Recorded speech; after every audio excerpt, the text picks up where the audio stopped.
7 India, सच दिखाने की हिम्मत।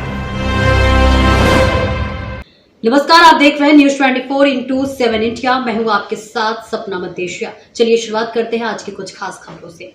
धार के ऐतिहासिक भोजशाला में सोमवार को हैदराबाद के विधायक एवं हिंदूवादी नेता टी राजा सिंह पहुंचे। उन्होंने भोजशाला मंदिर में मां सरस्वती के दर्शन पूजन के इस दौरान भोज उत्सव समिति के पदाधिकारी, विभिन्न हिंदू संगठनों के कार्यकर्ता और बड़ी संख्या में हिंदू समाज के लोग मौजूद रहे।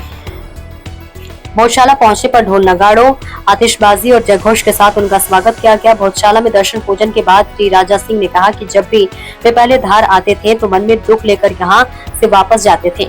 उन्हें ये देखकर बहुत पीड़ा होती थी कि जिस भोजशाला में कभी ज्ञान का प्रचार प्रसार होता था, जहाँ बड़े बड़े विद्वानों को शिक्षा मिलती, तो उस पवित्र स्थल की पहचान को खंडित करने का प्रयास किया गया। उन्होंने कहा कि भोजशाला को लेकर संघर्ष कई वर्षों तक चला। मुगल काल में भी संघर्ष हुआ, अंग्रेजों के समय में भी संघर्ष हुआ और अंग्रेजों के देश छोड़ने के बाद काले को अंग्रेजों से भी संघर्ष करना पड़ा। उन्होंने कहा कि भोजशाला को जिहादी मुक्त कराने के लिए हिंदू समाज ने लगातार लड़ाई लड़ी और आखिरकार यहाँ हिंदुओं की जीत हुई। उन्होंने दावा किया कि आज भोजशाला का पूरा परिसर हिंदुओं के अधिकार में आया है। टी राजा सिंह ने कहा है कि भोजशाला में अब तक केवल 2 मुख्यमंत्री आए हैं, पहले गुजरात के तत्कालीन मुख्यमंत्री नरेंद्र मोदी और उसके बाद मध्य प्रदेश के मुख्यमंत्री डॉक्टर मोहन यादव। उन्होंने पूर्व मुख्यमंत्रियों पर तीखा हमला बोलते हुए कहा कि बाकी मुख्यमंत्री नपुंसक थे। उन्होंने कहा कि कई मुख्यमंत्री भोजशाला के बाहर चादर चढ़ाने तो आते थे, लेकिन भोजशाला मंदिर में पैर रखने तक उन्हें शर्म आती थी। उन्होंने कहा कि अभी काशी और मथुरा का विषय बाकी है और हिंदू समाज वहाँ भी अपने अधिकारों के लिए संघर्ष करता रहेगा। इसके साथ उन्होंने कहा कि भोजशाला के बाहर जिन लोगों ने लैंड जिहाद के माध्यम से कब्जे कर रखे, उन पर भी स्थानों को मुक्त कराया जाएगा। उन्होंने आगे कहा कि केवल भोजशाला ही नहीं बल्कि मध्य प्रदेश में जहां जहां लैंड जिहाद के माध्यम से कब्जे किए गए हैं, वहां भी सरकार को कार्रवाई करनी चाहिए और ऐसे कब्जों को हटाने का काम करना चाहिए। कार्यक्रम के दौरान भोजशाला परिसर में धार्मिक उत्साह का माहौल बना रहा। बड़ी संख्या में मौजूद श्रद्धालुओं और कार्यकर्ताओं ने जय श्री राम और मां सरस्वती के जयकारे नारे लगाए। देखिए रोहित श्रीवास्तव की खास रिपोर्ट।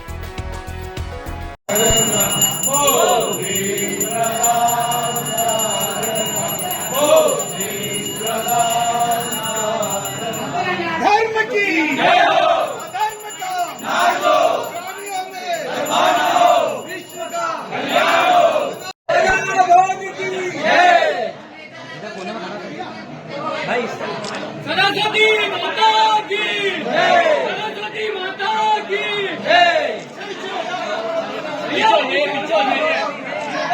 महाराजा भोज की, सरस्वती माता की। धक्का मत दो आराम से, पीछे ही नहीं हो रहा है। अरे मीडिया खड़ा है यार, मीडिया जरूरी है। पीछे हो जाइए। भोजशाला में आने का अवसर मिला है।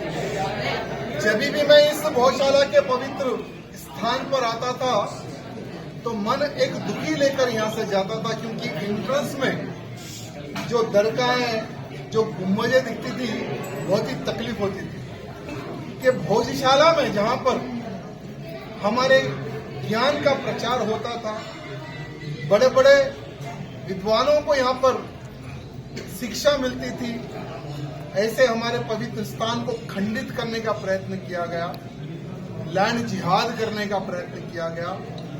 लेकिन कई 100 वर्षों तक हिंदुओं ने हार नहीं मानी, संघर्ष निरंतर रहा।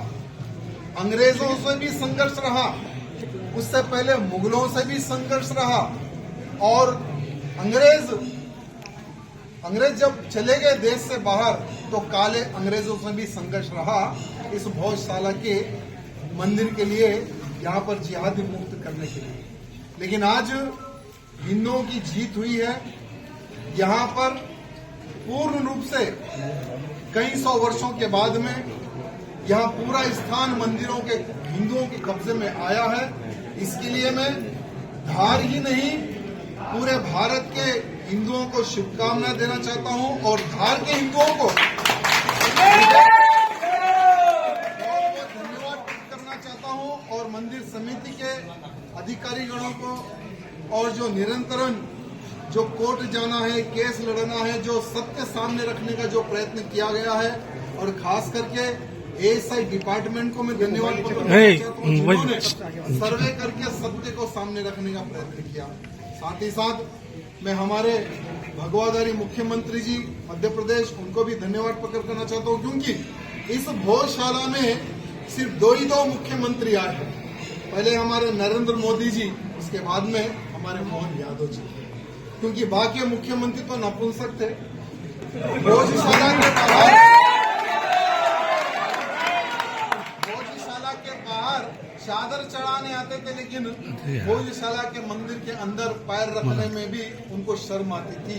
ऐसे भी मुख्यमंत्री हुए, और ऐसे भी मुख्यमंत्री हुए हैं जो हमारे राम यानी राम भक्तों पर, मां सरस्वती के भक्तों पर गोलियां तक चलवा दी, जिसके कारण 3 हमारे हिंदुओं की हत्या भी हुई थी फायरिंग में। बहुत बड़ा संघर्ष है मेरे मित्रों, 500 सालों का संघर्ष हमारे अयोध्या राम मंदिर में हुआ। वहां पर भी 500 सालों के बाद में हमारी जीत। दूसरा जो संघर्ष रहा वो भोजशाला का है, जो हम यहाँ पर भी जीत हासिल की है। लेकिन अभी ये जीत का सिलसिला निरंतर रहेगा मेरे मित्रों, जीत का सिलसिला निरंतर रहेगा। काशी और मथुरा भी अभी बाकी है। जहां जहां पर हमारे हिंदू प्राचीन मंदिरों को तोड़कर कहीं पर मस्जिद बनाया गया या कहीं पर दरगाह बनाई गई, हर वो मस्जिद दरगाहों पर भगवा लहरेगा। कानूनी लड़ाई हम जीत के रहेंगे, जैसे अयोध्या राम मंदिर जीती है, जैसे भोजशाला जीती है। लेकिन यहाँ पर जितने भी हिंदू हैं उनसे निवेदन है, संगठन में शक्ति है। आपने नारा सुना होगा, आप लोगों के संघर्ष के ही कारण बाहर एक बोर्ड लगता था कि शुक्रवार के दिन हिंदुओं का प्रवेश निषेध है, लेकिन आज हिंदुओं के संगठन के कारण ही वहां पर एक बोर्ड लगा है कि गैर हिंदुओं का निषेध है। पहले तो हमारे सभी मीडिया मित्रों को बहुत बहुत धन्यवाद प्रकट करता हूं, क्योंकि निरंतरन भोजशाला के संघर्ष के बारे में हो, भोजशाला मंदिर के इतिहास के बारे में हो, प्रिंट मीडिया एवं इलेक्ट्रॉनिक मीडिया के माध्यम से सिर्फ मध्य प्रदेश के हिंदुओं के नहीं, भारत के हिंदुओं को अगर पता चला है तो मीडिया के माध्यम से।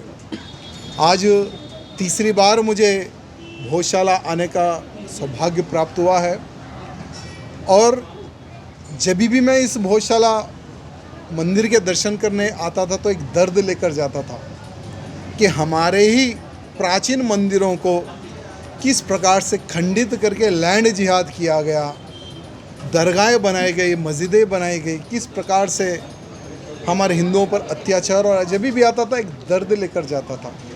लेकिन मंदिर समिति के माध्यम से एक बहुत बड़ा युद्ध चला।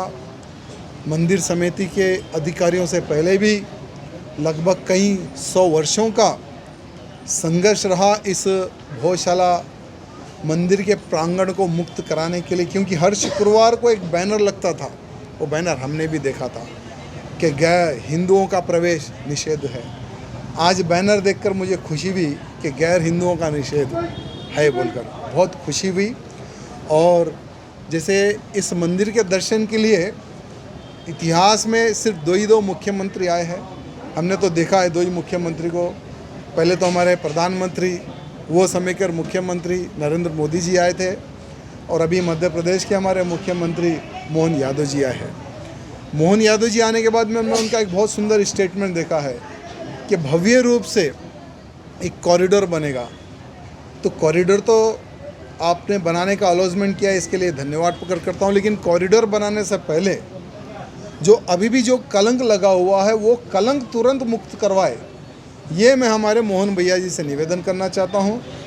और ये निवेदन करना चाहता हूँ कि योगी बाबा जी वहाँ पर किसी को नोटिस नहीं देते। अगर इस प्रकार का कोई लैंड जिहाद करता, डायरेक्टली बुलडोज़र भेजकर उस प्रकार का लैंड जिहादियों का खात्मा कर देते हैं और लैंड को मुक्त करवाते हैं। यानी इतिहास लिखने का कार्य हमारे योगी बाबा जी करते। तो उसी प्रकार से इतिहास लिखने का अवसर है। हमारे मोहन भैया जी से निवेदन करना चाहता हूँ, कोर्ट का केस कोर्ट में चलता रहेगा, लेकिन जो थोड़ा बहुत जो लैंड जिहाद जो हुआ है, जो बचा हुआ है, अगर उसको भी साफ करके भव्य रूप से कॉरिडोर अगर बनाते हैं तो बहुत अच्छा रहेगा। क्योंकि जब से मंदिर समिति के संघर्ष के बाद में जैसे हिंदुओं को पता चला कि भोजशाला पूर्ण रूप से हिंदुओं को सौंप दी गई है, तब से लेकर आज तक लाखों लोग, सिर्फ मध्य प्रदेश ही नहीं, महाराष्ट्र हो, उत्तर प्रदेश हो, राजस्थान हो, अब जैसे मैं तेलंगाना से हूँ, कईयों राज्यों से लोग आकर यहाँ पर दर्शन कर रहे हैं।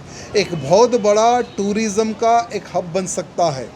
तो जल्द से जल्द हमारे मोहन भैया जी केंद्र से, हमारे प्रधानमंत्री जी से बात करके, जो लंदन में हमारी माँ सरस्वती की जो प्रतिमा जो वहाँ पर कैद है, उस प्रतिमा को लाकर भव्य रूप से यहाँ पर स्थापना करने का भी कार्य करे, ये हमारे मोहन भैया जी से निवेदन करना चाहता हूँ। साथ ही साथ 500 सालों का भव्य राम मंदिर का संघर्ष रहा, आज आसमान को छूने वाला राम मंदिर बन गया है। तो दूसरी हिंदुओं की विजय भोजशाला मंदिर की विजय मिली है। अभी तो और 2 विजय भी मिलने वाली है, काशी और मथुरा। तो हिंदू थोड़ा धैर्य रखे। जितने हमारे मठ मंदिरों पर जिहादियों द्वारा कब्जा हुआ है, सभी मठ मंदिरों पर भगवा झंडा लहरा के रहेगा। राजा जी, जैसे कि मैं आपसे प्रश्न पूछना चाहता हूँ, मान लीजिए वाग्देवी की मूर्ति लंदन से यहाँ नहीं आएगा, अगला कदम आपका क्या रहेगा? देखिए, संघर्ष के कारण ही आज भव्य भोजशाला में कॉरिडोर बनने का अलॉटमेंट हुआ है मुख्यमंत्री जी द्वारा। तो हम सरकार पर प्रेशर डालेंगे। पूरे हिंदू समाज, सिर्फ मध्य प्रदेश का ही हिंदू नहीं, पूरे भारत के हिंदुओं को खड़ा करेंगे कि लंदन में जो हमारी माँ सरस्वती, जो वाग्देवी माता की जो प्रतिमा वहाँ पर उपस्थित है, उसको लाने के लिए पूरे भारत के हिंदू को खड़ा करने का हम प्रयत्न करेंगे।